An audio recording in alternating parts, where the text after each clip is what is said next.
Cheesy penis. That's not good. You don't want the penis. You don't want a cheesy penis. I don't think so. It seems like the bad part of the penis. I mean, as long as it's not the naturally occurring cheese. If you want to apply your own cheese to the penis, that's, I mean, that's your business. Melt down a Baby Bell and slather that shit on, son. Ouch! Doesn't that cause burning penis? That's no worse than hot wax. Well, okay. I mean, sure. That's also bad, though. Burning wax penis and, yeah. Be careful, is the message when applying Baby Bell to your dick.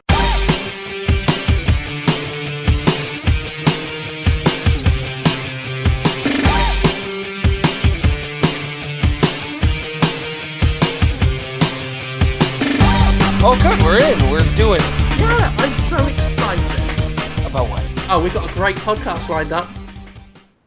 Today? Yeah. It's great. This one is going to be great. We got the best, the worst, somewhere in between the best and worst podcast ever recorded on the internet, my friend. I didn't think today's was going to be any different. Oh no! This is the Podtoid Fisty special. Fisty? To commemorate a special item I have, which we will be talking of in this show this week. We got a good show lined up. We have got another Gordon Ramsay pitch. Oh, okay. We've got a story of my brother's penis. Okay. And we've got the Bitch Fist. What is the Bitch Fist? Now, oh dear, I'm holding it as I speak. It's a real physical item. Yeah. Brian Green is a Podtoid fan. He might be a bit mental, but then he is a member of the Shattered, the Podtoid fan base, so that goes without saying. He is either very generous or very rich or both. He has bought gifts, I think, for all of us before, Brian Green. He bought me the alien hands, the big alien xenomorph arms that I've used in the Gymquisition a few times. He gets stuff up, just random items off the Amazon wish list. More recently, he was the guy who sent me a message that was like, do you really want me to jizz on a photograph of you? Because I can do that if you want. And I said, no, you're okay. When I mentioned cum tributes in earlier episodes, I was kind of being facetious.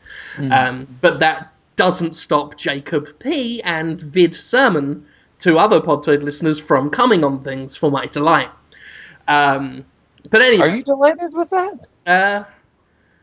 It's a kind of delight. It's a kind of horrified, a piece of me is irrevocably broken delight. But that's what happens. That's not delight. That's not what delight means. I think that's more like traumatized is what you're describing. For word meaning. Yeah, it's a kind of it's kind of what delight would be in Silent Hill. Really. But anyway, Brian Green bought me some lovely things on my Amazon wish list. Mostly snacks from the UK, which are in transit on their way to me. Which is nice. Very kind. But little did I know that the wish list gifts were I don't want to say a ploy, but they were a means to deliver what he really wanted me to have. Because today I got a package which contains something else. Because obviously if you want to send me things that aren't on my wish list, the only way to do it is to buy an item on the wish list, and then you can throw in extras. And he threw in a pretty big extra. A life-size extra. Life-sized? I'm holding in my hand another hand.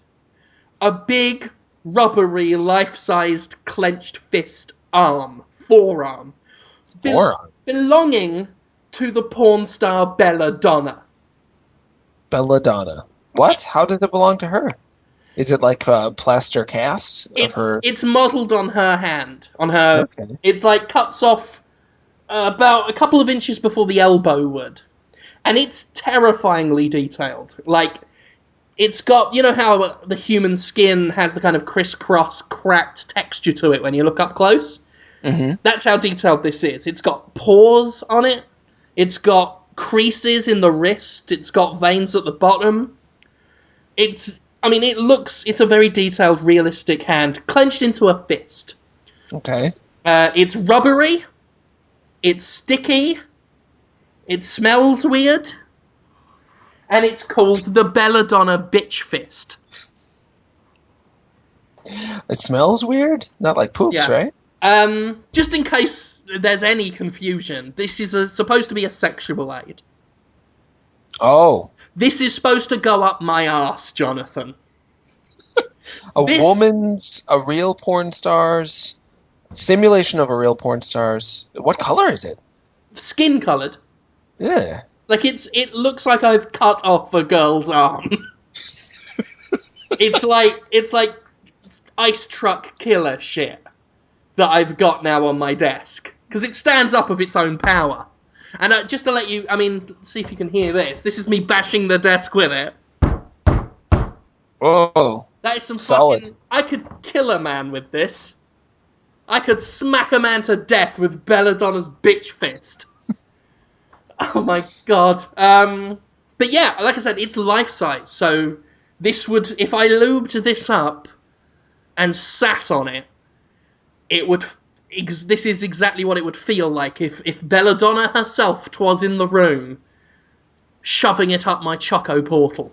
You see, I'd have to lose a little bit of respect for her. I just, it's like when you shake someone's hand and they have, just this really sort of limp, unfeeling handshake. That's what I would feel like, with this sort of rubbery, kind of not really firm fist up the anus. Yeah, she's like Plastic Man fisting. Well, this isn't that yielding. It's solid inside. That's the thing, this has been designed, if you squeeze it, you only really get the same amount of yield you'd get from squeezing an actual hand. You'd get it would push into, skin level. And then it's, just dense inside. So it's not... heavy? Yeah. It's I said, I bashed the desk with it. I could kill a small boy with this. So how would you...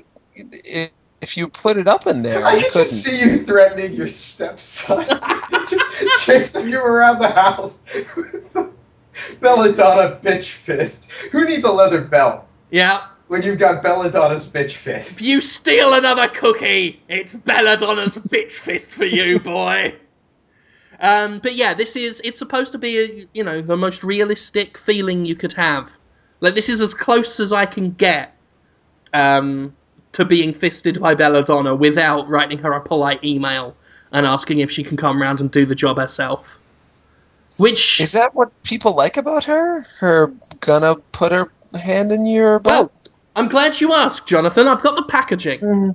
Okay. Let's just slot that on the desk. It stands up of its own power.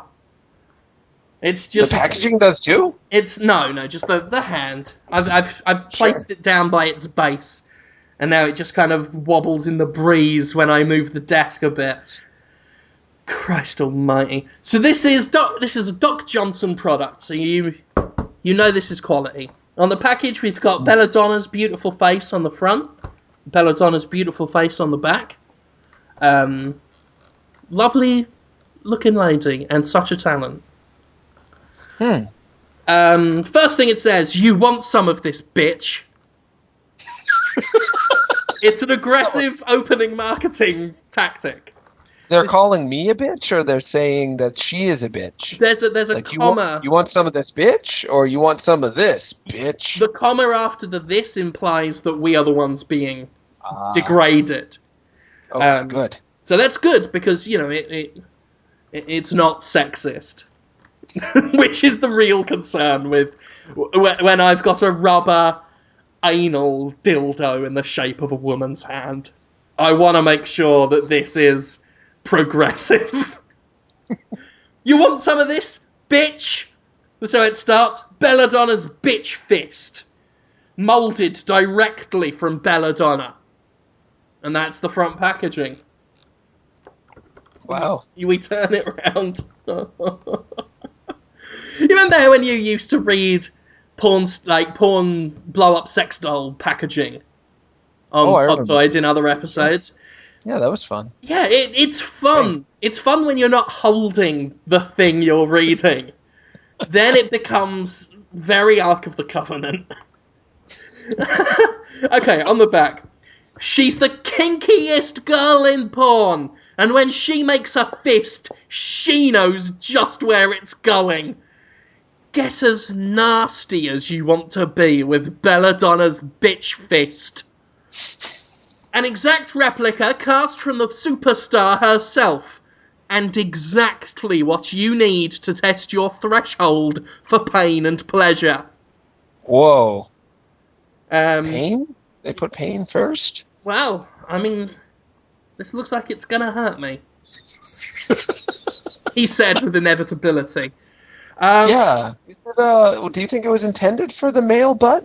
Or do you think it was more of a lady hole job? Yeah, I'm sure women are buying these left, right, and centre. I think it's... I don't know. I mean, I think it's supposed to go up the a-hole. Really? I think. I mean, it says she's the kinkiest girl in porn. I mean, that's a direct lie, because I've seen way worse. But... Well, it could be, women may enjoy that product as But well. a fist up the a fist up the vajayjay isn't that kinky.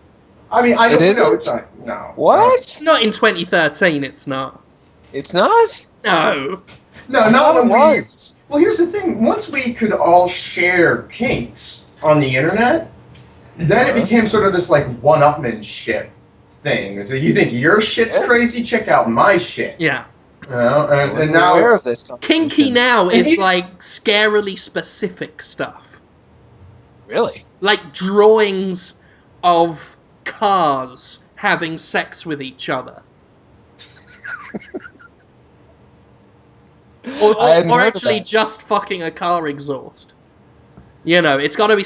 Like the man in Sweden recently who died trying to fuck a hornet's nest. I heard a little bit about that, but I don't know the specifics. Yeah, Is it just that? Yeah, that's the story. Yeah. That's all you need, really. I think your imagination fills in the blanks. Did the hornets kill? Yes. Apparently he was bloated to the point where they thought it was a whale's carcass. So when I'm trying to impress the girls at the bar, I will say I'm not fat, I've just been trying to fuck hornets. So, have sex with me so I don't do it again. My life's in your hands now. Or your bitch fist, as the case may be.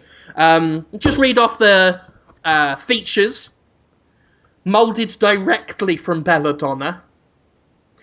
Feel the incredible sensation of fisting. Non-phthalate body-safe material. Non-phthalate? Yeah. So don't phthalate the fist? Phthalate.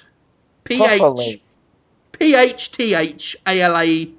Oh, I thought they didn't want you to phthalate the hand. That's impossible. Yeah, you never know. Well, I don't know. Carrot Top could probably fit in his massive maw.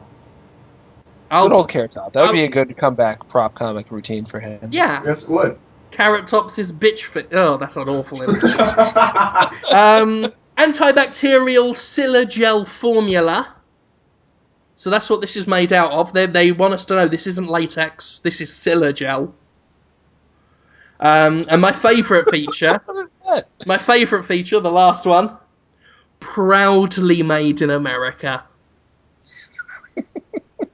Amazing Grace, Belladonna's Bitch Fist. Well, it's interesting. I mean, don't get me wrong, we have a very sexually repressed culture, but I think I'd really, feel more confident getting my kink out of Japan, right? I mean, there's a culture that knows kink. Yeah, I mean, it would be like buying an American-made car. Right. I'm worried this thing will break down inside of me. And I do not want that. I do not want to end up on the internet as one man, one fist. And the only thing that confuses me is the thing at the bottom that says sold as a novelty only. Do they sold as a novelty only. So do they not actually? Is that their out in the event that it does break down in your ass? That's what I'm thinking, because, I mean... Like, they could be like, oh, we didn't actually intend for anybody to use it, despite, explicitly stating so in large lettering all up and down the packaging, because we said it was just a novelty. Yeah, that's what I'm worried about. Like, is that just legalese? Or will I be making a mistake tonight? That's the question. You could poop it out if you had to. That's a good thing about butt stuff, from what I'm told by the But what experts. if you couldn't? Is that you can poop it out. What if you wind up wrist deep, and you just can't expand your anus, back out to extract it? Or what you if could have an impacted fist? What if I slide it up there, and then like barbs shoot out of it, like an arrowhead, just downward and grips inside, so I can't pull it out. You buying your sex toys from Jigsaw's sex shop? Like, what the fuck? Well, this came from a Podtoid fan. It could... Fair due, yeah, fair due. It could be literally anything.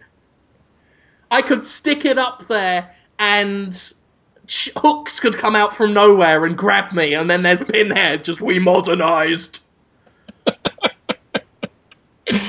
Well, I hope you don't put it in your ass hole. It's a sex toy in my house. It takes one night home alone. And I know myself. Well, and you get a gift. It seems disrespectful not to try to use it, right? No. I don't. You could use it for something else. It's like your aunt sends you a sweater. You don't really like the sweater, but you figure you ought to give it a try once. Maybe when she's in town. Yeah, can use it to butter toast or hold things up. The door knocker, shoehorn. Maybe you can use it as a shoehorn. I think eventually the final use of this is going to be determined by math. I'm going to have to weight a graph and position on one axis the previous record-breaking size of a foreign object in me versus my natural sense of competition. Competing with who on this? Myself. Can I break a world record? For your own. For my own. Your own world. To go into the Sterling Book of Records. The least impressive book ever committed to manuscript form. But that's the Belladonna Bitch Fist, ladies and gentlemen. Doc Johnson. Don't know how much it costs. Too much to be sending people off the internet. But thank you, Brian Green. You've sent me all sorts of cool things. You are a lovely boy.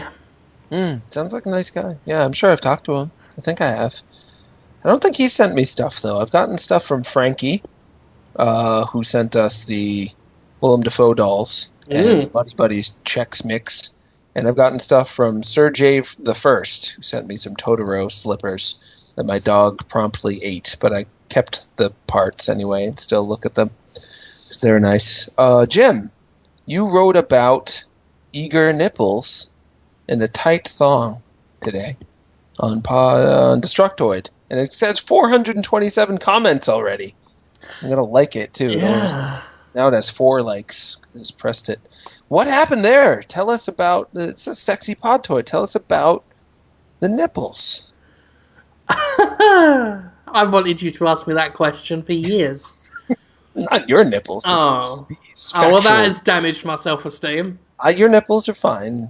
Are they fine? I haven't asked before. They're mediocre. Yeah, well, that's a story we did today. Hawken, the mech shooter, published by Meteor, I believe is the name of the company. But Meteor's CEO is a man called Mark Long, who hung up in the office, in the offices of Meteor, a drawing of a woman wearing very small jean shorts and a very small shirt which showed the bottom half of her breasts. And they called her Ruby Underboob, was the affectionate name that the girl was given on the picture on the wall. And an anonymous female employee didn't like it. She thought it was, not good. And kind of thought of a fun way to make the point by getting her other friend, an artist who works at Meteor, to draw Brosy the Riveter, which was a man naked with a thong, with a giant package in the middle, and his eager nipples ready to please. And they took down Ruby Underboob and put up Brosy the Riveter. And then they heard the CEO shout, "What the hell is this?" when he came in. And they thought they had gone too far. But then he came up to her later in the day and said, "That was a great practical joke. I have learned my lesson." The girl picture goes back on the wall, though. Okay. So fucking get that up there. So I'm editorializing that last bit. Just in the offices. This image wasn't. Was it on their website too, or? Apparently it was in their offices. Apparently everyone who went into those offices would see it. Weird. It was very publicly hung and demonstrated.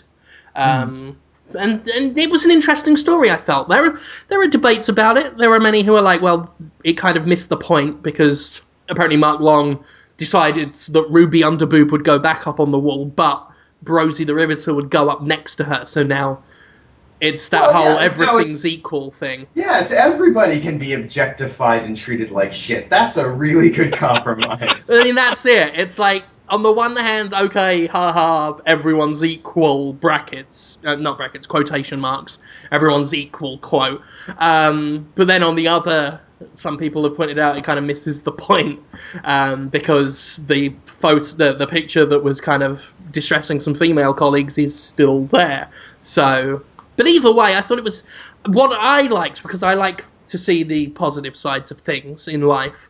The bit I liked was that even though he may have missed the point, he at least accepted the point, Yeah, he understood that there was a point to be gotten. Yeah, before then, he wasn't thinking about what people might think about him putting that up on the wall. And then when it was illustrated to him, he kind of at least accepted that it was a problem, even if he may have dealt with the problem wrong, as some people are pointing out. At least once it was pointed out, he wasn't a total dick about it. And the anonymous employee herself said that some of these people come across as assholes because of the way they're acting, but it's not that they're assholes, it's that they literally don't know. And that rolls into the whole idea of people being privileged and whatnot, and because privilege breeds that kind of ignorance of that. The other side of someone's story, the other person's perspective, has just never been given to them before. So it's kind of like this, it's like explaining a new colour to someone who hasn't seen a new colour, So those things need to be pointed out, and I've always been a big fan of just taking someone aside and saying, this is an issue, here is my problem, don't be a dickhead, I've always been a fan of that approach. Not that I'm saying I'm the man with all the right answers, because I just spent 20 minutes describing a big rubber fist, so who knows? I'm the last human on Earth who should be telling other people what to do. Well, I don't know. You're just speaking your mind, giving some tips, and I would agree with you that it sounds like he didn't get that. It mattered that he might be making any woman who comes into that place feel like, oh, I'm just entering the, semen-soaked frat house now. That's not going to be a place for me. Because that's how an underboob picture on your way into the office might make you feel, so I'm told. Semen-soaked frat house. It's a quote. Yeah, and yeah, my office is semen-soaked. It is bad. But you would want to advertise that with a picture. Exactly. I want to trick people into coming in here, and then I know that they're stood among the filth and the dirt. It's like I've won something. I once heard tell of a person. I don't know, and thankfully, I think years of alcohol abuse have caused this to just be wiped completely from my memory. So I can't confirm that this was actually a person I knew. But I heard tell of a guy who was trying to paint a dresser in his living room with his own spunk. Because he Really? had a black light in his room and he wanted it to glow. Wow. Oh, wow. You didn't want to just use blacklight paint? Well, it doesn't really have the personal touch, now does it? I guess not. It's too impersonal. We all have our tastes, I guess. I guess this Hawken thing has shown up on a website. I think it's called the Hawkeye Initiative. Have you guys heard of this? Yeah, that's where the story's been sourced from, yeah. Oh, I didn't know that. I was just hearing about it off of Ashley Birch's Twitter. And that whole initiative is hilarious. It's my new favorite idea. I guess I'll talk about it since I started talking about it. You take an image of a woman from a comic book, and you replace the woman with the comic book character and movie character. Looks like they're mostly using the Jeremy Renner movie version of the character Hawkeye, and put Jeremy Renner in that exact position, and then you can tell if it is a stupid semi-sexually objectifying and or just ridiculous and pandering to horniness image. And if it looks stupid, if Hawkeye does it, then it is in fact stupid. And I'm looking at a picture of Hawkeye right now, sticking his butt out like a member of Cyberforce. At least I think that's Cyberforce, and it's pretty good. Yeah, it's a good idea. And I think there are many kind of initiatives like that in the world. For example, if, say, someone's being harassed and inappropriate comments are being made to someone on a podcast, and people don't realize that's a problem, and unless it's a beige-skinned, bald man that it's being done to. In many ways, Podtoid is the leading light of American civilized society. So what? That I am like You're our Hawkeye. and making me figuratively or metaphorically stick out my rear end on the radio, Yeah. whatever this is, shows how bad it is to Yeah. have rear ends stick out on podcasts. That's what I tell people. When they tell me quite rightly that this podcast is a load of puerile shit, I can just say, no, there's a deeper level. The Holmes Eye Initiative. Holmes' eye? Yeah. What eye is that? You really do walk into these things, my friend. I don't know. I'm just curious. Think Belladonna's Bitch Fist. It has eyes. For the general region of what one of your eyes we're talking about. Your anus. That's not an eye. It is. It's your squinting little eye. It's your dirty, sinful little eye. I don't think butts are sinful. They're just stinky. Oh, you know what goes on. Stay away. What's that? We all know what goes on in there. I don't really believe in sin anyhow. That's just me, I guess. It's kind of a guideline for bad ideas sometimes. But butthole pleasures, whatever. It's just a passing trifle for some. Not something to get too worked up about. It's just my opinion. Anal, the passing trifle. Yeah, it's just whatevs. That's the name of your autobiography.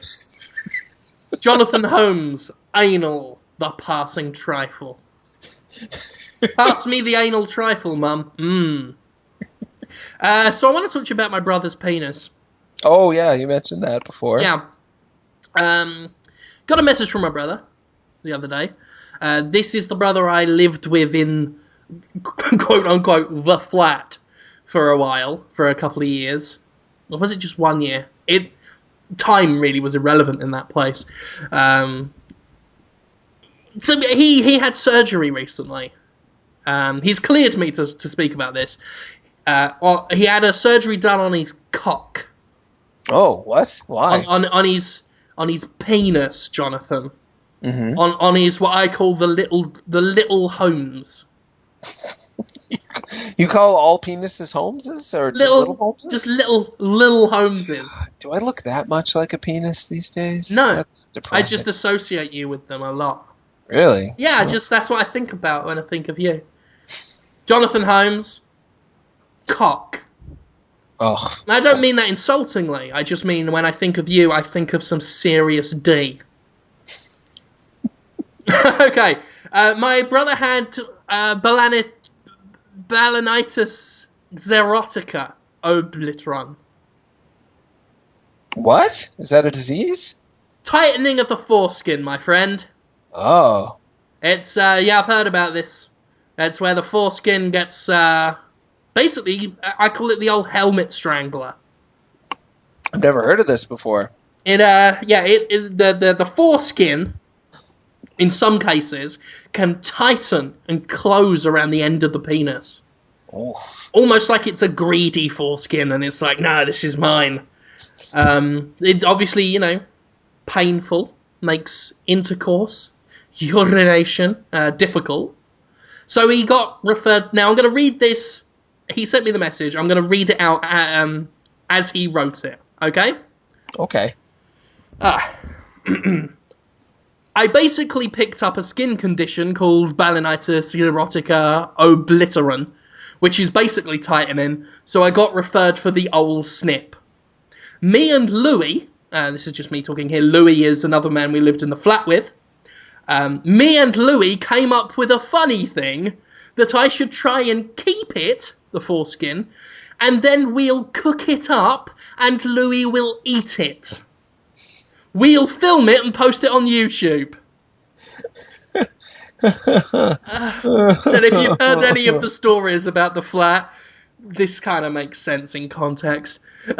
So yeah, this is back to my brother's story. My brother, if anyone is interested, he goes by the name of Warrior. So that he goes by the name Warrior. That's not a name. That's a label. That's like in everyday day-to-day life, like walk down the street, like, hey, Warrior, what's up? A lot of his friends will just call him Warrior, yeah, or the Warrior. It just makes the rest of the story work better knowing that. Love my brother. So yesterday I asked whether I could keep it. The guy was asking why the hell I want to keep it, so I just said, for sentimental value. But turned out I wasn't allowed. They had to send it for testing. So testing? What? I guess the doctors will take the foreskin and then, run tests on it and discard it safely. Rather than let a man take it home to fry it up and eat it. I want to know what tests they're performing on the foreskin. I don't know. I mean, again, that's less suspect, knowing what the original owner wanted to do with it. So anyway. Oh, no, sure. But I mean, they could have just said, no, it's biological waste and we need to dispose of it. I don't know. That would have been acceptable. But they said they want to run tests? What are these tests? That would be the question coming out of my mouth. Not like, oh, you're not going to let me take my foreskin home and eat it. It's like, wait, what test? What's wrong with me? What do you think is wrong with me? Maybe no one knows what causes the condition. And so they always test every scrap they rip off. And but anyway, I've got to get back to my brother's story. So I go in for the op. I remember being brought round and just doing the biggest fart. All the nurses like, what the fuck was that? And then I went back to the ward. After about an hour, the nurse that brought me round came by. He said, do you remember me? I was like, yeah, of course. He then says that when he was trying to bring me round, I kept making drunken ramblings, pulling off the oxygen mask, and shouting, where's my foreskin? Give me back my foreskin. My friend's going to eat it. So yeah, don't quite know what they thought of that one, and I was completely out of it. I don't remember that all, just semi-conscious outbursts. End of story. Oh, man. I'm strongly suspecting that they were not really running tests. They were thinking, what's the risk-reward ratio for us to give this guy a foreskin to be eaten by... Because he told them he was going to do it. Well, he told them at first it was for sentimental value. But he told them when, under anesthesia, it sounds like, that he wanted it to fry it up. And Yeah. yeah, Well, so they knew. They were onto him, I think. The chain of events was, before the operation, he said, "Can I have my foreskin?" They said, "Why?" He said, "Sentimental." They said, "No." And then they put him under, did the operation, and then he half woke up afterwards shouting, "Where's my foreskin? My friend's going to eat it." All right, I misunderstood. Yeah. So they already said no. Well, maybe for him, that was the thing that was making this all worthwhile. Like, you gotta see that through. This is important. I just love the sense of urgency that I'm envisioning of him just desperately I need my foreskin back. Pulling off the oxygen mask, like normally in a film that would be like someone saying, "Is my wife okay? Is my wife okay?" But no, it's "Where's my foreskin so we can cook it up for my friend to eat for YouTube." My family, ladies and gentlemen. That's something. I didn't know much about your brother before. That's now I feel like I do. Yeah, it's an interesting clan I come from. We're all very different people. We're all wrong in our own way, and proudly so. And he's still back in the UK then? Yeah. Sounds nice. Yeah.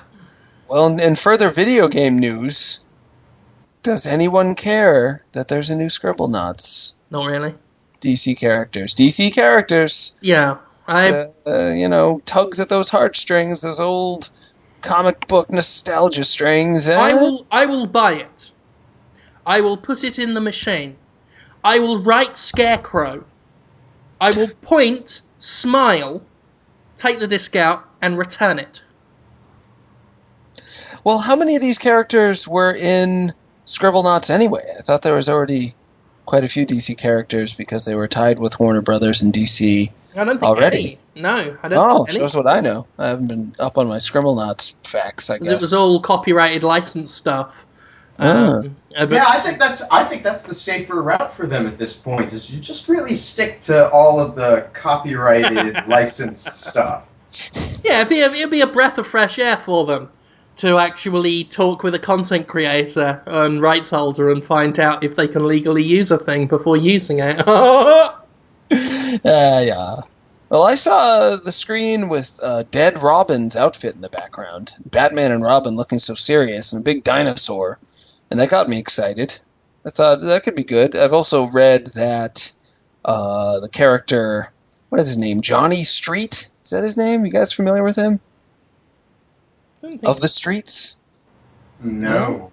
I'm going to find out his name for you guys. One of the few trans characters in DC that was a member of the Teen Titans is going to be in it. So that's good. Huh. Yeah, they're opening it up a bit. They're not sure how many Vertigo characters they're going to use in general. Vertigo is a little bit mature. For those who don't know, Vertigo is DC's like more for adults, less superhero-ish, more psychological, creepy, good times characters. And they probably want to have Watchmen characters either, but I think his name is Johnny... I'll get back to you on it. We'll talk about other things in the meantime. I'm blanking on his name. He was created by Grant Morrison, who's a great comic book writer. I want to interview Fifth Cell and just be all... Is Ratcatcher in it or not? Is the Great White Shark in it or not? Is Killer Moth in it or not? Is Lockup in it or not? Is Jane Doe in it or not? Just all the shitty... Is Zeus in it or not? What about that one who thinks he's a fucking Three Musketeer? Is he in it or not? It's Danny the Street. That's my mistake. Danny the Street. Is Calendar Man in it will be in it. Do you know about Flex Mentalo? Oh, you should buy Flex Mentalo, you guys. Flex Mentalo? Uh-huh. It's just a giant hairy man in leopard print shorts that are tight. And he flexes at things, and then they explode. And it says "Hero of the Beach" in neon letters above him every time he flexes hard. Nice. Yeah, Flex Mentalo, check him out. Is Flex Mentalo in it or not, Pitzel? Is Amygdala in it or not? Whoa, who's Amygdala? Just a big guy who is angry all the time. But he's not the Incredible Hulk. He's a load more shitter than that. I haven't heard of him. Is he like Solomon Grundy? He's just a huge, mental, angry, strong man. Is he Batman villain then? Yeah. Oh, Amygdala. Amygdala. Sounds alright. Yeah, I've got an article up now saying some stuff. Oh no, they erased it already. Yeah, it's already very hush-hush about who will be in it and who's not. There's an article up on Tiny Cartridge all about it, but it looks like they've already edited it. So I don't know anymore. Is Humpty Dumpty in it or not? I forgot about Dumpty. He's pretty good. He's alright.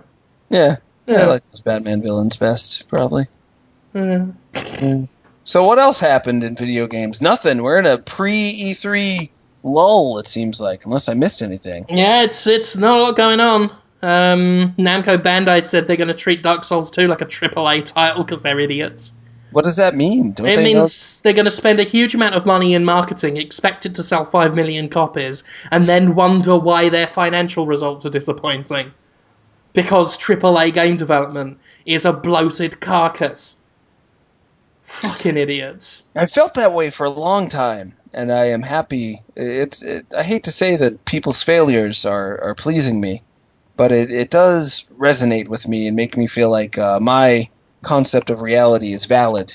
It's finally happening. Every time one of these fucking companies comes up and says, "Oh, the thing we thought happened didn't happen," the world makes a bit more sense. I've been saying it for years. Don't spend this much money, and you don't have to. You can spend a little bit of money with an interesting idea and make your money back, and everybody's happy. Yeah. You get money, the game makes money, the game gets bought. Dark Souls succeeded, and as did Demon Souls, through word of mouth, through being viral, through spending what it needed to spend to succeed.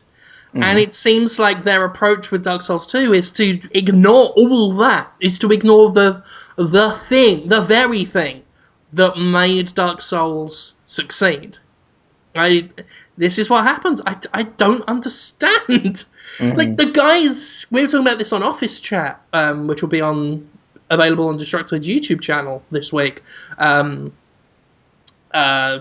Jordan pointed out that, like, the most disturbing quote is the bit where he's like, "We're gonna go in all guns blazing and hope to God it works." That doesn't excite me. What if you were cutting my 3-year-old child's hair and you said that to me? Yeah. Yeah, it's a pretty simple hairstyle job. I've got this meth that I've been taking and this turkey carver, and I'm just gonna hope it works. Gonna go in guns blazing. Guns blazing! Waving that thing around in every direction. I think we're gonna have to hold your foreskin, for testing and then disposal. No, I'm gonna go in here guns blazing, and hope for the best. Yeah. Yeah, you don't approach the foreskin with guns blazing. Don't do it. I have to imagine that they really don't get that it was a genuine idea. It was an unmarketable idea, Dark Souls, but it was something that resonated with people because they didn't feel like they were being pandered to and being just sold something that was created by ticking off boxes on a checklist of things that sell. That's what people liked about it. They're like, this was a game made by people who really meant what they were making. And they gave me something that was tailor-fit for my particular taste, not made for necessarily the mass market. And they were so passionate about it that they loved it and told their friends about it, and people of like mind absorbed it. That's how a video game can become a huge surprise hit, not by just shoving it down people's throats with marketing money. Well, they've already... Dark Souls was very well marketed, I thought. I mean, it wasn't everywhere, but it was present enough. The content was, it was clear that they weren't betraying the design of Demon Souls, Mm-hmm. Dark Souls. They made that very evident, and then they let the ardent, passionate fans who supported it the first time go in and proselytize on their behalf. Yeah. And it worked out brilliantly. Well, this is the thing about a niche title like that. Whoa. Sorry, that's my wife, who I explicitly told this morning, yes, I'm doing Podtoid when you're getting off work, so you should probably not call. The thing about wives and Podtoid, I've noticed, is that they don't want us to prioritize making dick jokes on the internet over them. Selfish. I can't really blame them. Selfish. Yeah. This is the most important thing in the world to me. Spending 2 hours talking about my brother eating his foreskin. Yeah, I mean, to me, the cardinal sin has already been committed by Namco when the man mentioned Skyrim. Don't do that. He was like, oh, well, I don't expect us to get everyone who plays Skyrim, but it'd be nice to appeal to them. I would expect to get anyone who plays Skyrim. Fucking do that! The thing about a niche title is if you market it right, if you market it humbly, the people who it will appeal to already know about it. The people it won't appeal to, because it's a niche title with a strong hardcore fan base, don't fucking care! They don't fucking care! They're playing Skyrim. They're catching butterflies out the fucking sky. They don't fucking care. Yes, there's some crossover, but the people who already care are already playing both of them. The rest don't fucking care. This is the exact attitude that is killing EA right now, because it's not enough to have Dead Space be a game that appeals to Dead Space fans. No, it's got to appeal to Uncharted fans and Gears of War fans as well. It's not enough that Battlefield has its own set of Battlefield fans. It's got to have Call of Duty's fans as well. It's not fucking enough that the people who play Tomb Raider for Tomb Raider are playing Tomb Raider for Tomb Raider. Shove in some multiplayer. Step right up, kids, it's the game feature nobody fucking wanted! Because the people who want to play Gears of War are playing Gears of War, and the people who wanted to play Tomb Raider will play Tomb Raider, you fucking goons! I hope I haven't said it too many times already, but I feel like this is what happens when people who don't really get why video games are fun to play, when they're in charge and say, oh yeah, we know how to make a game that sells. We know it from the lab.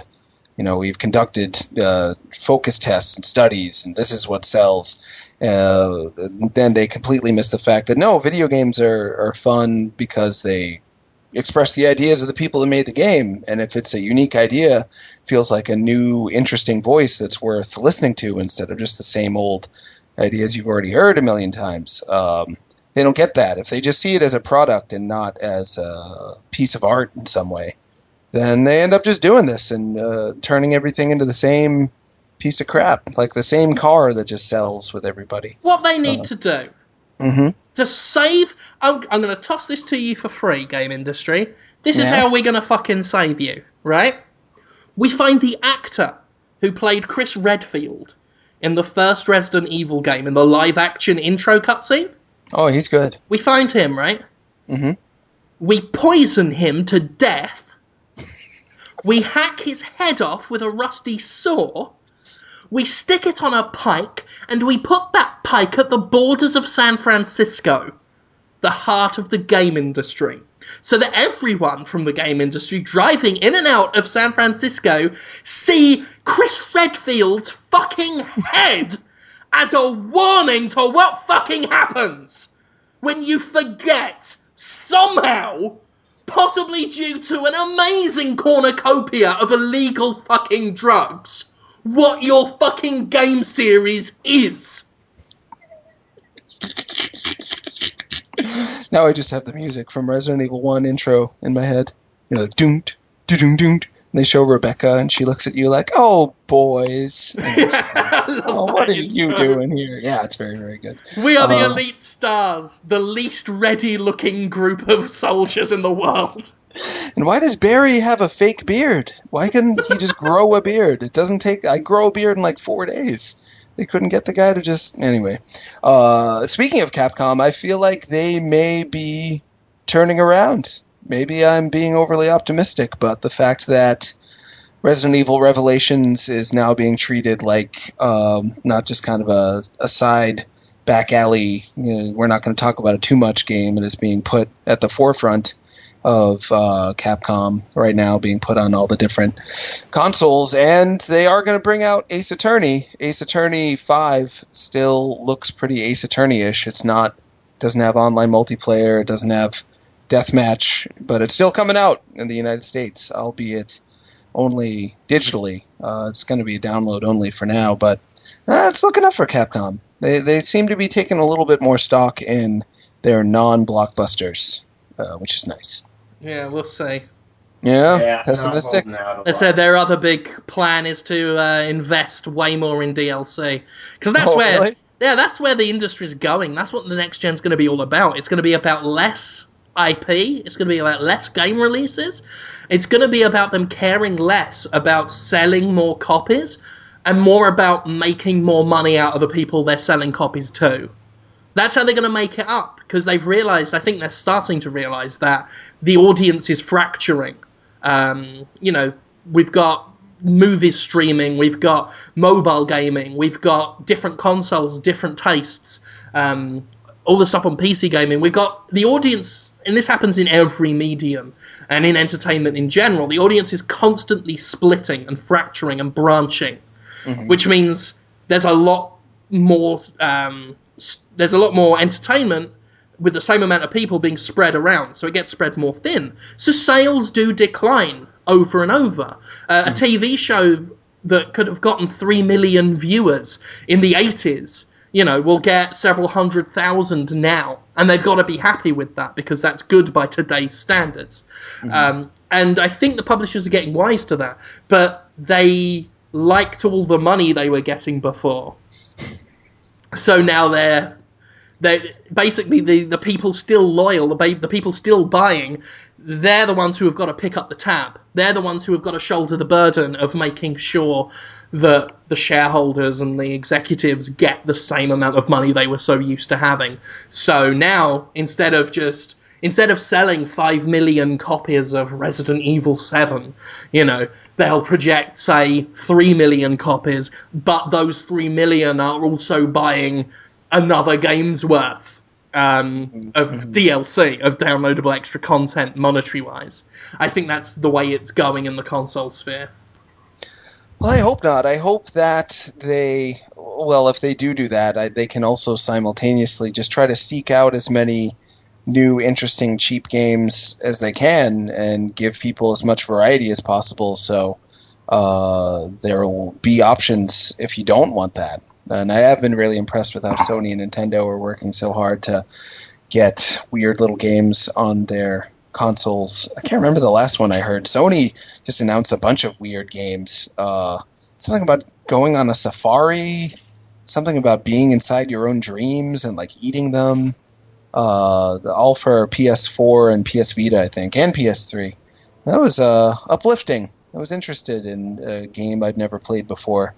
Weird new game. So hopefully they'll keep doing that. And I know Nintendo's working hard on that too. I've been swapping emails with them. They've been asking for Sup Holmes guests info so they can try to get their games on the Wii U and 3DS. So that's pretty fun.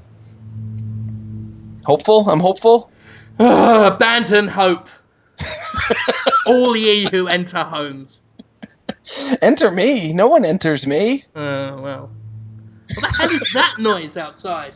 I don't think it's me. I hear it too. Which means it's probably not from me. Is it from you, Jim? Boom. Grass mowing prick. Someone's mowing grass. I apologise for this, ladies and gentlemen. It doesn't sound that bad. It's kind of relaxing. Is it alright? Yeah. Fucking deafening here. Oh, no. On my end, it's like just a large man is coming up to you and going, oh. It's a good job I'm Oh. not going to E3, because that is exactly what would happen to you. I forgot you're not going to E3. That's sad. Not for me, it ain't. No, I know. For It me, is it's a rough trip. brilliant. Yeah, I think I'm going. I bought my ticket and everything. Flying out there. Have a fun So, time. I'll I'll be do at my PAX Prime, where I've put in the listing for Podtoid Live. Oh, exciting. Yeah, hopefully we'll get that greenlit. We shall see. Yeah. But I'll tell you another thing that I hope gets greenlit. Yeah. A particular television idea I've had for Gordon Ramsay. Oh, yeah? Yeah. I don't know if any of you guys heard, but Gordon Ramsay's been in the news because of Amy's Baking Company. The season 6 finale of Gordon Ramsay's Kitchen Nightmares went up this week and showed Amy's Baking Company, run by people who are like literally insane. The woman who runs it claims she can speak feline and goes around going meow meow like that. And the man who runs it with his wife doesn't takes all the tips. And they literally have no idea of what is right and wrong. They've got no concept of it. And the kitchen was so bad that, the attitude was so bad that Gordon Ramsay gave up on day 2. And that the story ended with him just leaving. And there was a huge thing. They had a massive meltdown on Facebook. Reddit got involved and Yelp got involved and were leaving messages on their Facebook. Someone was like, "Are you taking reservations?" And they were responding in all caps with things like, "We don't serve slutty bitches like you." Just going really mental. Whoa. Yeah. Wow. And I bring that up because today's television pitch for Gordon Ramsay has absolutely nothing to do with that. What? It doesn't? No. What does it have to do with? It's called Gordon Ramsay's Get Down on This Day.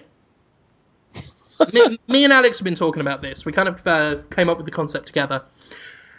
Like many of these ideas that we've been having for old Gordo, it takes the form of a restaurant in trouble thinking they're signing up for Kitchen Nightmares. The restaurant's in debt. Customers aren't coming. The food's bad. The same old, same old. Help us, Chef Ramsay. We need your help. We're in too deep. Show us how to cook a good spaghetti. I can't. I just think it's funny. Because this is what the show's really like. They're acting like it's life or death. Like, you have to show us how to make the chicken fricassee. Like, no, just quit the job. Not this past week, if you haven't. This past week's was a real gem. Really? It was amazing. It was stunning. Like he walked away from it in the end. The people were just they were incapable of accepting criticism. And Conrad, did you have us on mute earlier? Yeah. I've done this bit. Oh, did you? Yeah. I must have missed it. That's okay. We're not that good. God damn it. But yeah. Actually, I didn't have you muted, but I might have blanked out. I was. I blank out when I talk too. I'm reading something obnoxious. So anyway. Sorry. My God. The restaurant is in trouble. They need help. They're expecting Chef Ramsay's help. So they open up Monday morning. The week has started. Chef Ramsay's in town. They're excited. They see the camera crew. Put the keys in their front door to the restaurant. Open it up. Gordon Ramsay's there. A little unusual. A little bit different. There is a dildo fixed to the floor by a suction cup. Big purple fucker. Gordon Ramsay's absolutely naked, bouncing up and down on top of it. He's on his knees. He nude? He's nude. Oh, he's nude. Absolutely naked. Nude as a baby born. I need you to visualize, because this is important. He's on his knees, like his shin bones are parallel with the floor. And he's leaning back on the dildo. And his hands are on the floor behind him. You got that good visual image in your head? Yeah, Gordon Ramsay naked, and he's bounced, thrusting up and down. Sweaty. He's been doing this for ages. The sweat is dripping off his head. He's just, like that. His quasi-erect phallus and testicles are bouncing up and down freely in front of him. thrusting, and little beads of sweat are just flicking off the end. Oh. And in front of Gordon Ramsay is another big purple dildo, suction cup, stuck to the floor, in front of Ramsay. And as soon as the restaurant owner comes in, Gordon's looking at him and just, get down on this D, yeah? Come on, chop chop. I'm Gordon Ramsay, I'm down on this D, you get down on that D, okay? We're gonna save this restaurant together. Fuck me. That's the general premise of the show. Is Gordon Ramsay convincing the restaurateur to strip naked and bounce on in front of him. And it's very tense, you know. He's like, I don't know why you wouldn't get down on this D. I'm down on a D, and I've got 14 Michelin fucking stars. Yeah? World-renowned chef. You think I'm doing this for my own fucking benefit? No, this is for you. Get down on that D. I'm Gordon Ramsay. But he's the one getting down on the D. Yeah. He wants them to swap out? No, I told you there's another dildo in front of Gordon Ramsay. Yeah. So Gordon Ramsay's on that D, and he wants them on this D. Okay. Come on, join me. We'll synchronize. Is this to a man or a woman or both? It depends who owns the restaurant that day. In the debut episode, he's in his mid-50s, slightly paunchy, big thick-rimmed spectacles, Italian-American gentleman, runs a pasta restaurant. Traditional English cooking. Traditional Italian cooking. Mm-hmm. And he just, come on! Get down on that D, yeah? Gordon Ramsay. I wouldn't be doing this if I wasn't. I've heard that your penny pasta is shit.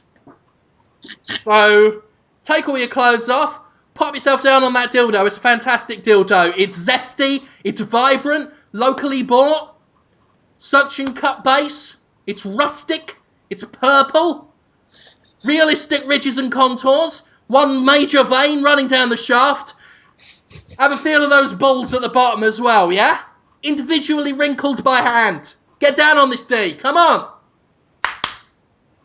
That's him slapping his hand. He's got to do it quickly, though. He's got to lift up his hands, do his trademark hand slap, one hand in the other, and then quickly put them back down behind him. Otherwise, he'll just fall over and look like an idiot. He's got to keep his dignity, yeah? So, the show's all building up to this. The first 20 minutes can be Gordon cajoling a confused restaurateur to take all his clothes off. And just like in Kitchen Nightmares, the music's all tense, you know, and then the narrator's like, Gordon Ramsay is down on this D, but will Pablo get down on that D as well? Pablo, that's not even fucking Italian. It's always Papa Italiano. Giuseppe, that's that old standby. Will Papa Giuseppe also get down on that D? He said it was rustic. And lots of quick cuts between, Giuseppe's eyes and Gordon Ramsay's intense, tear-stricken, bloodshot eyes. And you know what happens in Kitchen Nightmares? Commercial break. Yes! And then we're back. Get down on this D, you motherfucker! Come on! What's to what end? I want to get your rectum smothered round that fucking cock, and I want you sat on it up to the fucking hilt. Come on, yeah? I own a restaurant. And then we're really building up. We're really building up now, Jonathan. Did anyone ask him why? How is this going to happen? Down on that T. Down on that T. Will he get down? Will he get down? Will he get down? So it's musical key change.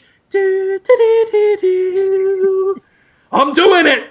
And he pulls off his shirt and pulls down his pants. Yeah. He's taken off everything. He's got he's left on his socks with the sock suspenders. They're still on. He's an old man. He keeps it that way. And just doesn't even lube up. Just sits down on it. Just, while the music's all pretty now and calm, because that's how they do it on reality TV.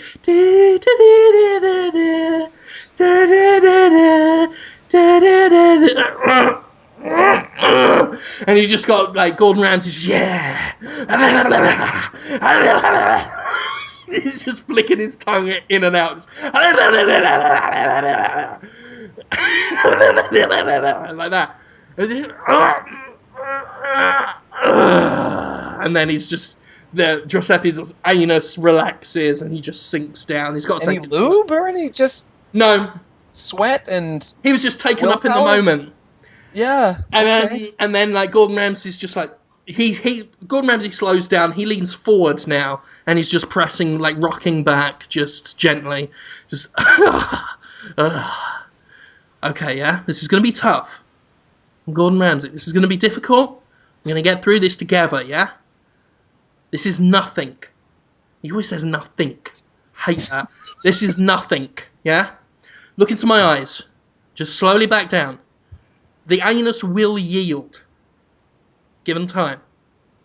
Just look in my eyes. And then it's him and the mid-50s paunchy man. Their faces are an inch away from each other and they're both just... like, just grunting as they back up. And I mean, that'll take another 10 minutes. And that's a half-hour show. There you go. Well, but why? How? Giuseppe's restaurant is in peril. It is not in working order. He may. It's very important, I guess. They act like these small businesses are so important when they're really not. Small businesses go out of business all the time, especially when they suck. And that's just kind of the pecking order. That's the Darwin's law.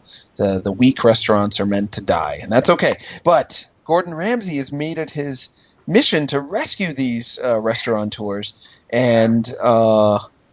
Just flogging yourself on a dildo anally for a half hour and just staring at a man doing it and saying, are you going to do it or not? Yeah, that's most of the show. And then at the end, the payoff is that he just does it and then they do it and then fade to black. Yeah, well, then obviously, it cuts to a little bit later. Outside the restaurant, Gordon's putting his clothes back on. You can just see in the background, in the restaurant window, Giuseppe naked, still bouncing up and down on it. And Gordon's talking to the camera. Just, I feel confident, yeah? I came in this restaurant, I didn't think these fucking idiots knew what the fuck they were doing. The kitchen was filthy. The food, mediocre. Customers, nowhere to be seen. But now, Giuseppe got down on that D. I think I've helped. Not any results of the help shown. Not like, sales really picked up, but chicken fingers are really delicious. No, none of that. Just, I think I helped. And then he gets on the plane. When you own a restaurant in trouble and Gordon Ramsay's been in town, you know that by the end of the night, you're flogging yourself on a rustic dildo. Yeah? I'm Gordon Ramsay. I've got 14 Michelin stars. How many have you got? None. Down on the dildo, please. Trust him. That's what I'm saying. Trust him. He's the chef. Are we chefs? Not really. We are. I don't see the big difference. Food I make and the food Gordon Ramsay makes. Oh, yeah. There's actually no difference between the shits I take in the toilets and anything Leonardo da Vinci painted. Well, it's all a matter of taste, Some people like your poops a lot. I bet your poop would sell for more money than Van Gogh's paintings did when Van Gogh was not popular. So, congrats. Well done, me. What else are we gonna do? I am short for time, and I have to go pee-pee again, just like last week. Well, just go and come back. No. Just go while still recording here. I don't know what else. No, it's way far away. My dog will start barking while I'm gone, and then don't go. Just urinate. No. Let's get all wet and everything will stink a little. Pee stains, I don't want them. Pee stains. Yeah, but you'll be our lovely juicy boy. Pee juice? No, that's not the kind you want. Is it? I don't know. I hope you don't. I'm going to do the questions. I'm doing the Podtoid questions. Question mark and tweet. Press the tweet button. As I was getting Tweeter ready, Mike Bithell, creator of Thomas Was Alone, and he's making a new game. It's just called Project 2. It sounds huge. Every day he talks about there's a new person added to the team, CGI, and blah, blah, blah. But he was tweeting about how Nintendo is asking Let's Players, or not even asking, I think commanding them to remove their Let's Plays of Nintendo games because it's copyrighted material. Which is so dumb. I'm going to have to write about it, I guess, after Podtoid's over, because someone needs to point out that that's just the worst idea, Nintendo. Don't do that. Let's Plays... It's going to engender so much negative will from the community that's doing the best job of marketing games at this point to this massive audience. Mm-hmm. That makes no sense to me. Yeah. Well, Sega does this too. I mean, again, I don't want to tar things by nationality, but there are different corporate cultures in different countries, and Japan, I think, has shown itself to be not put as much stock in the internet as Western companies in general, and that might be something to do with it. Plus, I think there is not just Japan, but many of the corporations, I think, see themselves as above things like YouTube and whatnot, and there's an arrogance there, whereas, the indie crowd, the makers of Slender and the Cat Lady and a Surgeon Simulator. That stuff's gold to them. Like, the YouTube Let's Players is great for them. And it could be great for the major publishers as well, but I think the major publishers see themselves as too big for that. Which is silly, really. Well, PewDiePie gets 3-4 million views on his Let's Plays. It's not... A lot of these Let's Players are a bigger deal than the major game blogs in terms of size of fan base and how much influence they have over people, because people see them as, sadly, game blogs have been, there's a lot of envy, there's a line seen between the writers and the fans. Like, we're in a different social class, we have different levels of privilege in the industry, whereas Let's Players are just regular guys, so people love them and see them as both equals and as idols, and they have huge followings. To try to turn them off is such a bad idea. The interesting thing is, though, is that Let's Players really don't need that. A lot of them don't even bother with big games like that. Mm-hmm. Like, you mentioned someone like PewDiePie. Their stock is in weird little indie games. Or, say, like, old games. Like, curiosities. They bring curiosities. Often to an audience that is very young and don't buy games themselves. Mm-hmm. So that's why they will sit and watch a game. Sure. So I don't know. I mean, it's weird. It will annoy people, and it won't engender anyone to anyone. But I don't think it will be a loss for the Let's Players. Mm-hmm. I think Nintendo's the only one that could lose. Because the Let's Players have no shortage of weird, demented indie PC games to showcase, which is good for them because people want to see them be weird and scream at a video game. And it's good for the indie developers because they get all this free advertising. So, this will only hurt Nintendo if it's going to hurt anyone. Absolutely. So I hope they turn back, because it's dumb. This guy, Zach Scott, is the one who's claiming Nintendo has told him to take down some of his videos, and he has a Luigi's Mansion Dark Moon video that's almost at 400,000 views. That is not 400,000 views that are hurting Nintendo in any way. Yeah. So, weird. Well, again, like I said, Let's Players, like Let's Play audiences, typically aren't the game buying crowd. So it's not like they're watching it and it's meaning a lost sale. Well, what? I mean, I can't even picture what world where they'd be in. Well, if somebody watches footage of our game, then they won't buy it. No, the exact opposite. That's why they make commercials and anything that shows the game is good. Yeah. The big fans of Let's Players are normally like 10 to 15-year-olds. Mm-hmm.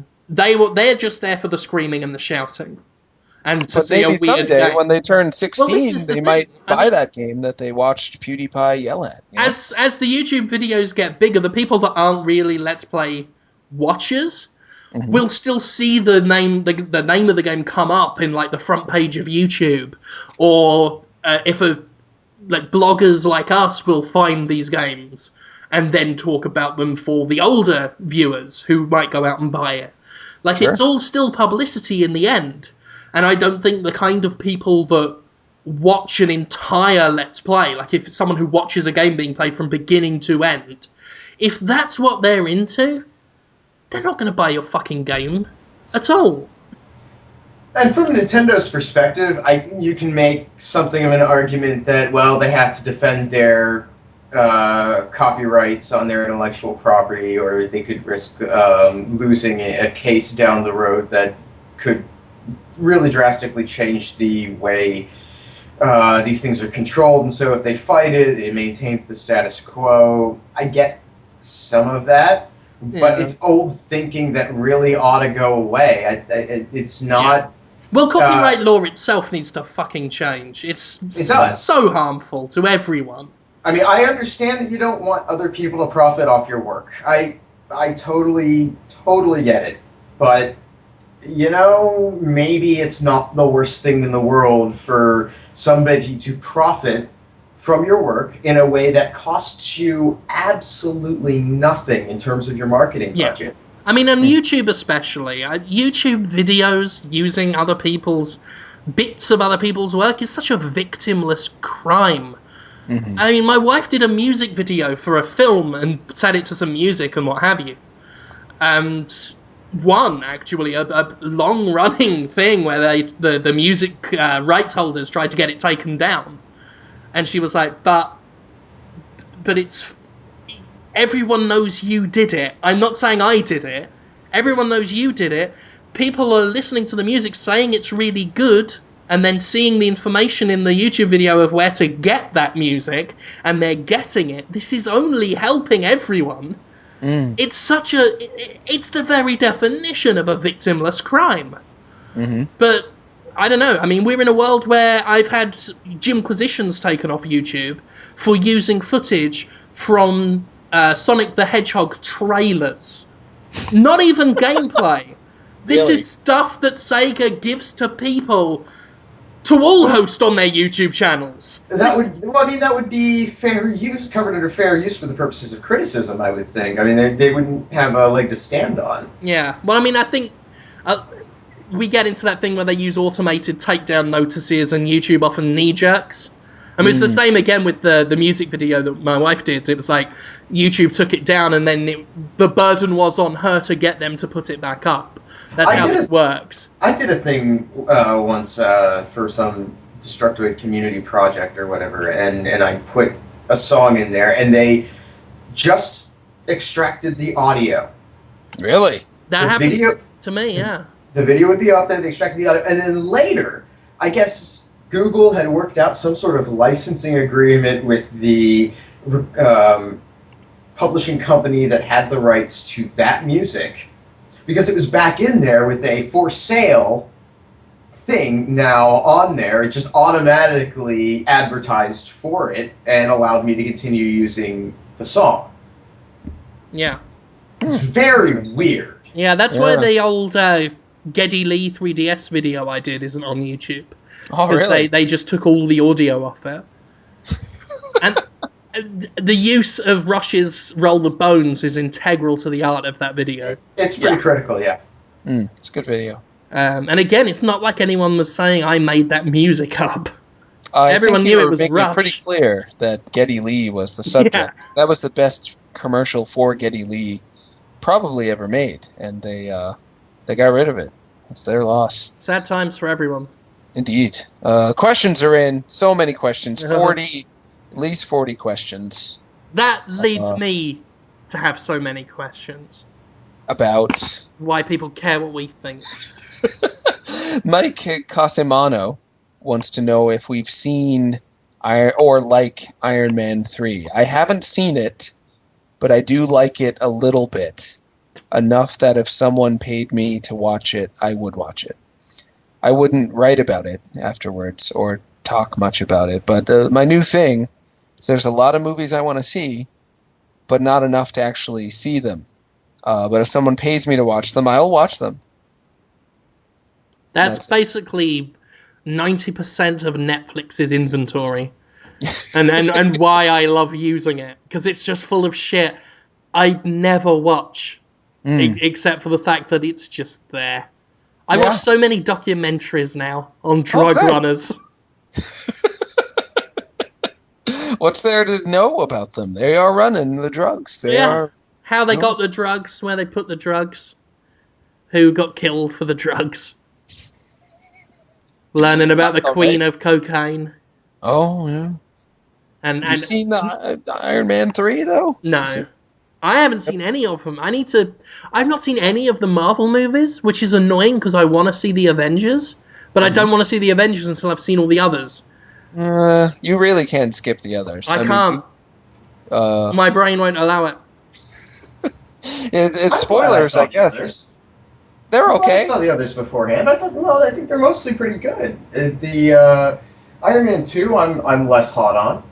I don't think that one's fantastic, but I thought Thor was pretty entertaining and not... I mean, how do you make Thor into a movie that's interesting? I don't know. Did they? I sort of watched it. He was there.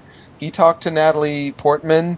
I don't know. The minute I saw him shirtless, my vision sort of blurred over, and I don't remember the rest of the film. He's in good shape, that Hemsworth. Yeah. I hear he's got a brother named Ian, who's also a hunk. The Hemsworth Hunk Brothers, they're calling him. The Hulk wasn't bad. No, they're not great. I think the one you have to see is Iron Man. If you see no other Marvel movie in the run up to Avengers, the first Iron Man is great. It gives you a more sense of who the character is, for sure, so it's not as a surprise to see him act like a slightly bratty 14-year-old boy in the Avengers who thinks he's smarter than everyone else. Man, I don't like because the he probably is. He is, but he's not. He's a 50-year-old dude, but he's acting like, Avengers. It's just Robert Downey Jr., isn't it? Yeah, that's what he does. Yeah, I guess so. Not in Tropic Thunder, though. It's my favorite Robert Downey Jr. movie. That stuff's good. I really like that movie. Anyway. I like Iron Man specifically because Tony Stark is such a fucked up person. He is incredibly smart and incredibly competent at certain things, but so frail and broken and juvenile, and I don't want perfect heroes. You know? Sure. And that's good. Because if you have a perfect hero, the moment they let you down, it's just that's the end of it. Give me someone who's got apparent flaws right from the beginning, and I can get behind that. Absolutely. That's something I've observed for many years. Start off being semi-flawed douche. Then when you're great, people are so impressed. Start off being semi-nice regular. Then they're so disappointed when you're accidentally a douche that one time. Yep. Anyway, enough out of me about that. None of us even saw Iron Man 3. It was the longest answer to a movie we hadn't seen. I've heard it's good, but I think it's going to be medium for sure. I will watch it. Jordan saw it, and he said it was his favorite series. Oh, really? Huh. The villain seemed good. Mandarin. I love the Mandarin. Yeah. For such a comic booky bad guy, how I didn't expect. But who else does Iron Man really have to fight? That feels overwhelming.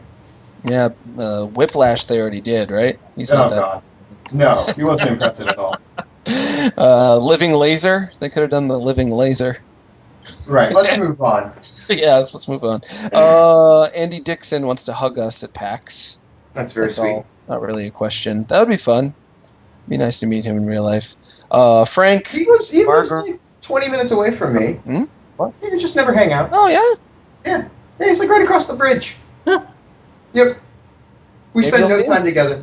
I've been, I have lived, 20 minutes away from him for 2.5 years. I saw him at PAX. He's got babies. Those babies keep him busy. He's a busy guy. Yeah, indeed. Frank Margarella has been asking this question for a while, I think, and I keep missing it. He wants to know what kind of Cenobite Conrad would be. I think he's in reference to past episode of Podtoid where Jim decided that we would all be Cenobites, and I think Hamza was just a horse? Or Hamza was sewn to a horse? Yeah, we took Hamza's legs off and sewed him to the side of a horse. Yeah. and he was called Munkusberger, and we cut your face up and stuck twigs in there, and you were called Twiggins. And then I wore sunglasses and called myself Radical Awesome. So, any ideas for what Conrad would be, Jim? I don't feel like it's my place Yeah. to Cenobite him. Yeah. You do have an idea? Replace his fingers with screwdrivers. Whoa. Wrap his entire head up in duct tape. And he is called Fuck Tape. Sold. There we go. Wears a gingham skirt and knee-high boots as well. Done. So it is pleasures of flesh. That's right. Oh yeah. Can I get like a button-up blouse that I only button like 2 buttons in the middle and then tie off in a knot at the bottom? Yes. Okay. Yes. Fuck tape. But in lipstick on your belly you have to write scary. to really freak people out. I mean, I thought it was scary. That confirms it.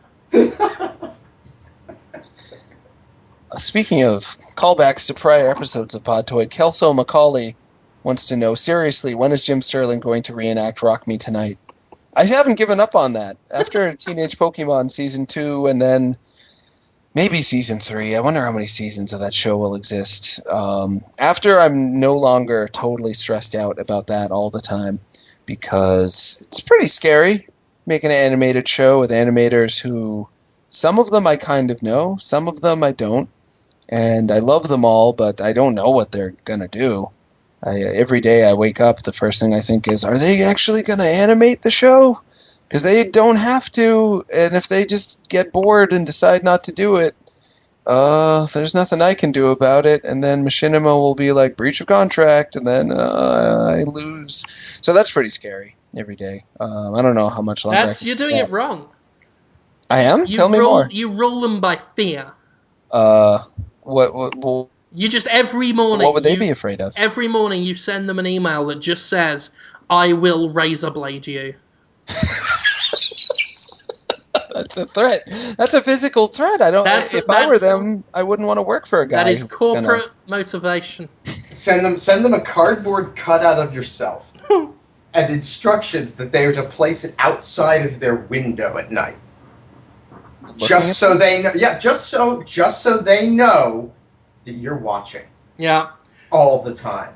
And you tell them to pray it not be made flesh. Okay. I mean, maybe that's a good idea. What I'm doing now is they're doing stuff, but I'm just so stressed out that it's not going to get done. Anyway, after that's done, Jim, would you still do a Rock Me Tonight Kickstarter? I'm going to kickstart it if you are committing to after the funds come in. It's not going to be a little bit of money. It's going to be a lot of money we're going to get. I'm anticipating at least $1,000. Like I said, if we raised enough money to where I could comfortably get there to you, and by that I mean not economy seats. No. And live comfortably and come back comfortably, I would do Rock Me Tonight. Yeah, the whole thing would be incredibly comfortable. You would be flown in first class to the Boston suburbs. There's a homey little recording studio. Directly into the Boston suburbs, too. They're going to clear the street to use as a fucking way. Yeah, we'll get you there. And I want the steps off the plane doors to be made of people. We might have I have no idea. I would not be surprised if a bunch of Podtoid fans in the Boston area somehow managed to make that happen. Yeah. And I want to be greeted and welcomed to Boston by Daft Punk. That would be expensive. I want them to say, hello, we are Daft Punk, welcome to Boston. Do they even talk? I thought they were... They'll go, hello, welcome to Boston. I am Daft Punk. I'm a bit like Alfalfa from Power Rangers. Aye. There's an Alfalfa in Power Rangers? Alpha 1, I think. Oh, close what's enough. Alfalfa? Alfalfa? What did I get wrong? Alfalfa is one of the little radicals. Yeah, he's the one with the cowlick. Yeah, it sticks right up. He was, I think he was Topher's favorite. That or Buckwheat. Topher is a really big Little Rascals fan. He's an interesting dude. Crystal White asks, what's your favorite group game? Can be video, card, or board game. So any old kind of group game. Jim? It's not that quiche thing you were doing. Custard? What was it? Flan. The Flan Club. Oh! Yeah. Do you know what annoyed me? What? There was a reason I was talking about your Flan Club last week and I didn't get to it. Oh, okay. You can say it now. Because I felt like a bad fan is what I was leading to. Because the week before last was the first time I'd ever watched Duncan and Cam. Oh, no, you watched that? And it was linked on NeoGAF in the Podtoid NeoGAF thread. Really? Yeah, and it was the first time I'd seen it, and I honestly thought I'd just seen God taking a piss. It was the most glorious, especially because I have in the past photoshopped your head on a picture of a young man wearing, like, bright yellow shirt and shorts with a speech bubble that said, "My name is Duncan and I like pop music." And that was before I ever knew of Duncan and Cam. Yeah. Knew of Duncan and Cam. As if it's a real... It's not really a real thing. It's a thing... Geez, when did we film that? 2003, maybe? Maybe 2000? That's actually the third in a series. The first was Duncan and Cam's Scary Adventure, where we meet a man who is making a half-man, half-rabbit hybrid. And we really had all these rabbits. We had at least like 50 rabbits in that episode. It was pretty scary. And the second one, there's a baby with a man's head and a chainsaw maniac. That was the Halloween adventure, I think. And then the third time was the springtime adventure. And it's a multi-part. I don't know if you watched every part. Probably. I watched the first two. Oh. It did. I lost interest when the story happened. Oh, it did happen. For me, the glory was just watching you and the other guy playing frisbee and being weird and antisocial and like sickeningly twee. It was amazing, and Alex and I now regularly for the past few weeks have been shouting at each other, "Benny blockers! Benny, please!" Because you do that in the video. Yeah, that's right. That's the guy who is shirtless with the mustache and the afro. He is the guy who sang a song that appeared in the Dawson's Creek DVD, and he also came up with Foreskin. And we used to do the Milky Dogs as well. Benny Blockers and I did more of the Milky Dogs runs. You remember those Milky Dogs? It's all right if you don't. Anyway, while we are busy appreciating Jonathan Holmes, the last 2 weeks I've been meaning to bring this up. Some people on the Podtoid Facebook group have declared have declared May to be Jonathan Holmes Appreciation Month. I've heard a little bit about that. And I keep meaning to bring it up on the Podtoid because it's kind of weird that they're so nice to you. Like but they really seem to love you for some inexplicable reason, despite the fact that you're so mean to them all the time. And I'm not that mean. I'm sorry, I can't. You threaten them. You keep threatening to razor blade them. But they're collecting money for child's play on Holmes's behalf. Like they're going to donate. They're trying to get $500. They're like almost halfway there. Yeah, which is pretty kind of great anyway. I mean, it's in some ways for you, Jonathan. It's to make amends for me. For the things you've done to disadvantaged children over the years. Now they're giving something back. They're trying to make up for all the damage that you've caused in some small way. And, I think that's really, really big of them. So you can go check out the Podtoid Facebook group, and it's in there somewhere, and I'm sure someone will bump it upon having heard this. And so just go... It's just called... The group's just called Podtoid. Go in, consider giving some money, and undo Jonathan's dark legacy. I didn't do anything bad. I really thought they were. Look, I know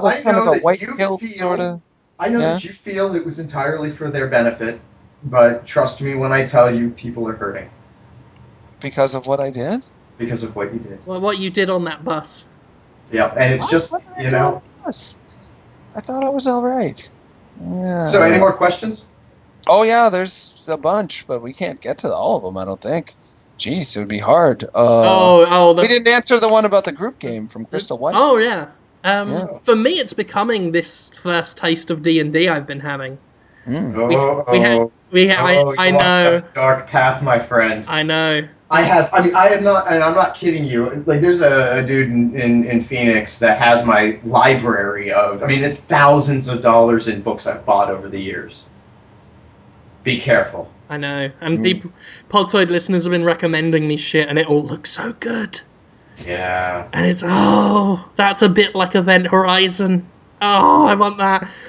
But it has been fun. We had our second game this Saturday. Probably going to have our third this Saturday coming. It was good stuff. We're doing Kalamar, which has a prestige class for a slaver. So I'm going to move into that next week. And slaver? Upgrade my skills to let me slap handcuffs on enemies in the middle of combat, and then they're mine, and I can sell them to people. It's like Pokemon, kind of. It is kind of like Pokemon, but with people's lives. I love it. I didn't know that D&D had gotten into that territory. That's pretty interesting.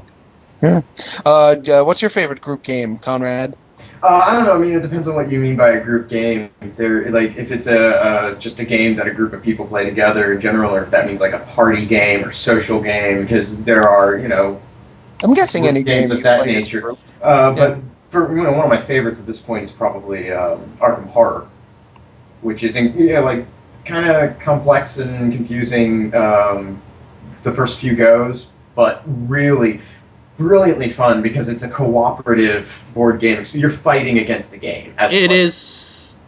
That's the one where you have the event that triggers and then it changes the game?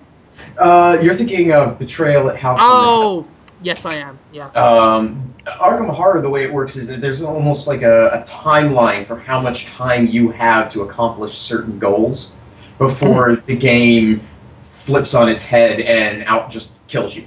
There's ways that you can slow that progression, but you're moving inexorably towards conflict with some horrible beast unless you can cut off its way of entering into the world. I've played really fun. Elder Sign, which is like a knockoff of that, isn't it? Yeah, it's like a card game based version, right? Yeah. It's very similar concepts, but it's a lot like D&D in that you have a character sheet. Your character has stats. You can make adjustments to having a little bit more sanity versus having a little more health.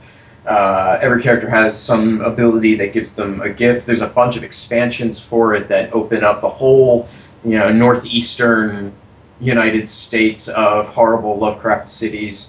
It's really cool, especially if you're a Lovecraft fan. It's a lot of fun. So anyway, yeah, that. Oh, sounds good. I don't know. It's hard for me, but the most fun I've had in a group with a game lately has probably been Samurai Gun, which is not out yet, but it should be coming out soon. It's by Bo Blythe. It's a 4-player fighting game. I guess you could call it that. It's kind of like a lo-fi Smash Brothers with samurais who can also shoot. And really fast-paced, really fun, exciting, smart, simple, good times. Really fun. Hope you guys play it. I like Monaco a lot as well. But Samurai Gun is more my speed because it is direct, action-packed. Am I still on the show? Everything got so quiet. Oh, you're back. Yeah, I muted my mic, which... they made me feel like I got fired. I'm glad I didn't get fired. We should do more questions, but quick, I guess, because right. Jack Reven is so excited. He's a Grim Raider with 2 M's on Twitter. He says, "Holy crap, I'm on time for once. Most difficult game you ever played. For me, it's Toe Ball 2, quest mode. Jesus Christ, it's so hard. It's a fighting game with RPG elements, I guess you could say. That doesn't really tell you anything, though. It's like a roguelike. You go into randomly generated dungeons. It's also like Pokemon in that you can capture everything that you fight and then use it in versus mode, like the regular fighting game mode, after you're done. So it's endlessly compelling because you want to keep going back in and catching more monsters and getting to the end. And every time you fight a boss, you can capture the boss. But it's so hard. I never beat the last dungeon. It was, and I played it for hours and hours and hours on end. It was sort of Dark Souls-ish for me in that so punishing, but somehow so rewarding. I just never wanted to stop playing it till I moved on after like a year. How about you guys? What's hardest? I stopped playing games that get so hard that they like frustrate me, and so it could be any number of like 50 games. That's actually the hardest one out of all of that crap. If it doesn't challenge me in a way that I feel is enjoyable, I'll just move on. So just name a hardened one. A hardened one. Well, like I want to be the guy. I want to be the guy is a absurdly difficult game. That's pretty dumb. And it's difficult in a way that I don't want to play it. Like it's just not. There are some kinds of exploration, and depth that I find really fun. Long Lana is great at it, really hard, but it always feels like it's attainable somewhere. Super Meat Boy is that way. That doesn't feel that way to me. It doesn't feel like I'm, without just completely rote memorization, and then a lot of luck coupled with acquired skill, and it just turns me off. Fair enough. Yeah, it's very much, to me, about giving you enough rewards to want to keep going, and to give you a glimmer of hope. And the last, I want to be the guy, just gives you no hope. Yeah, it makes you feel like it's designed to make sure that no matter how good you think you've gotten at it, you gonna die. Yeah. And Jim, you? It's difficult to say, because difficult by design and difficult by just being shit are two different things. Right. I mean, a game that would be difficult by design that I enjoyed because it was hard but not broken and shitty would be something like Metal Arms. Whereas something else would be something like Gift. A game called Gift for the PS2, which it may be like Stanley Ipkiss's Mask. Like something that I just discovered and shouldn't be. Because I never see anyone mention Gift. I don't know anything about it. It may not be real. It was this weird thing. There was some story involving a fairy tale thing, and you were this weird squat little red thing, kind of had a body like E.T. and weird fish eyes, goat eyes, and it made no sense. Like it made no sense. It was like a weird platformer, but like you had to stay in the light or stay in the dark. One of those two. And obviously the camera didn't work properly and you'd fall down holes. And it made no sense. Sounds great. I can't wait to find this game. Gift? Gift. I want to track it down again just to prove it was a real thing. I'm going to make it a solemn mission of mine to track down Gift. I found it in a reputable high street store with like £5. Like just this ridiculous, silly amount of money that high street retail stores don't charge.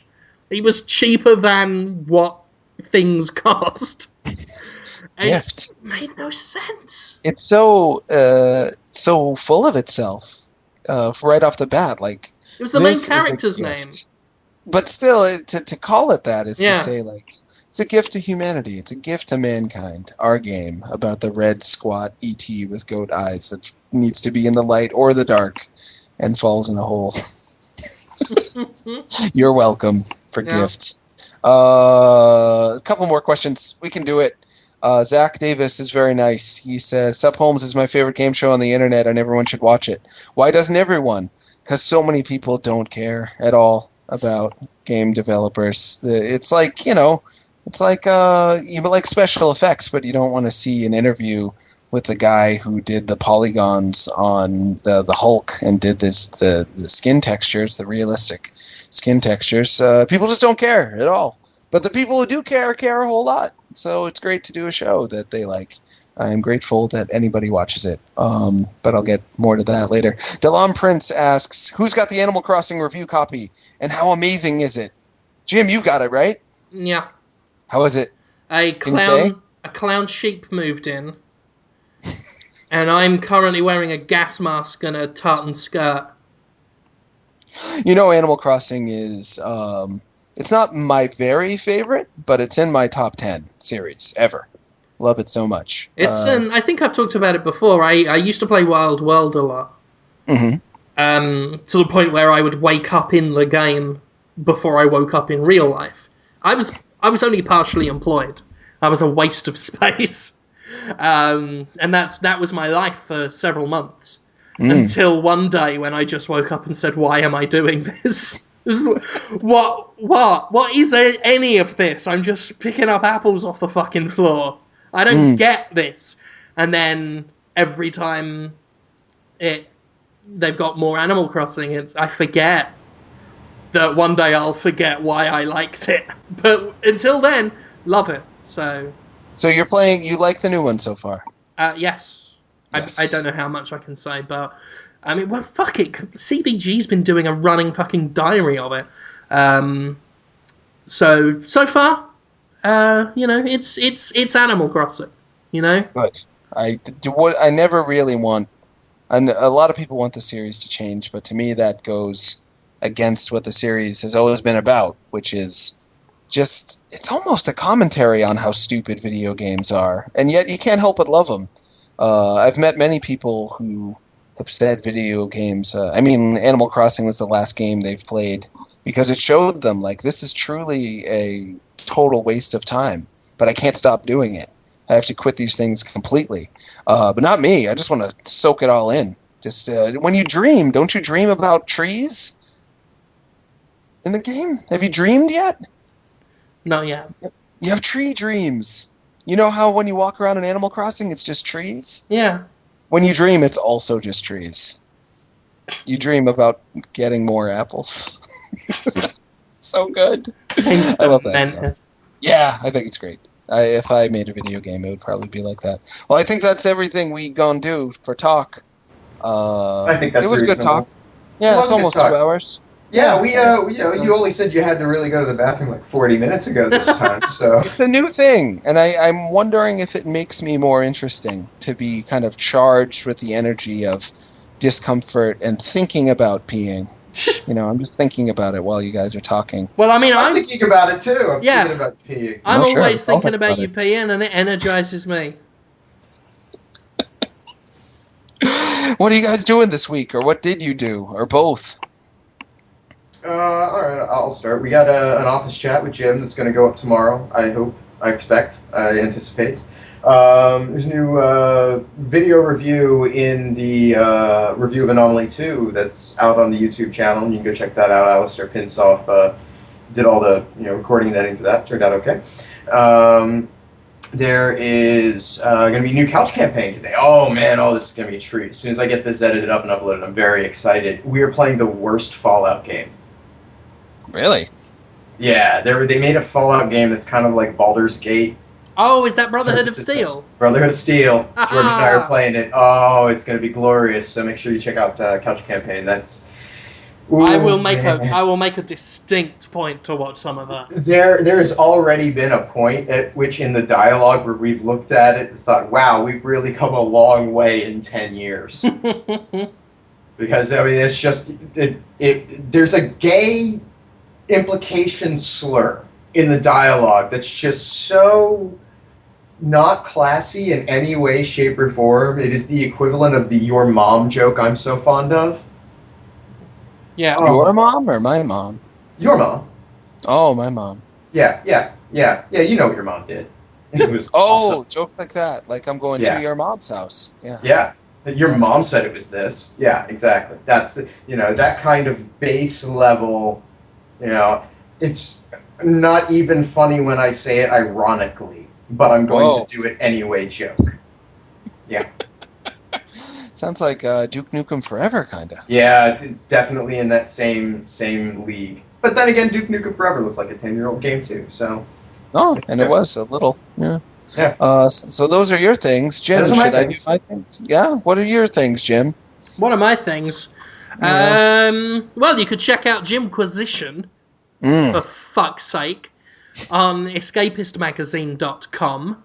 An episode I didn't think would be that mind-blowing, but it must have been for some people. It's called Objectification and Men, and it's about the idea that some people say that, well, men and women are equally objectified in video games, therefore no problems ever, guys.